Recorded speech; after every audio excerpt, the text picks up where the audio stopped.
وصفة النهاردة الكوكيز بطريقة سهلة وبسيطة، وهتنافسي بيها أكبر براندات الكوكيز، لأنها من جوه هشة ومن بره مقرمشة كده، وغير مكلفة، ناجحة من أول مرة، هتعجبكم.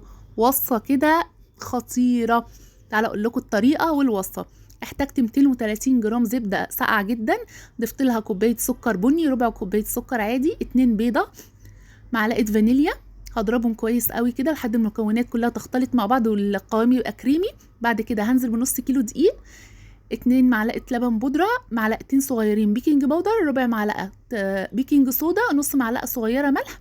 هبتدي اخلط المكونات كده مع بعض لحد ما اكون لي عجينة والدقيق يختفي. هنزل هنا بقى بكوباية شوكليت شيبس، يعني ربع كيلو. تمام. بعد كده هدخلها التلاجة، اغطيها وادخلها التلاجة لمدة ساعة ونص. اول ما تطلع كده هبتدي اشكل العجينة، اعملها كور كده صغيرة او كور كبيرة، ويفضل ان انت تختبري يعني حجم الكورة في الفرن، يعني تعملي كورة صغيرة وكورة كبيرة وتدخليها الفرن، تشوفي الحجم اللي يناسبك انت. بعد كده حطيت كده على حبة شوكليت شيبس من فوق الوش، وادخلها الفرن على درجة حرارة 180، بتقعد حوالي 20 دقيقة. اهم حاجة الفرن يبقى ساخن جدا على درجة حرارة 180. ودي النتيجة. اتمنى لو الوصفة عجبتكم ما تنسونوش بلايك وشير للفيديو. انا هيام علي من البيت.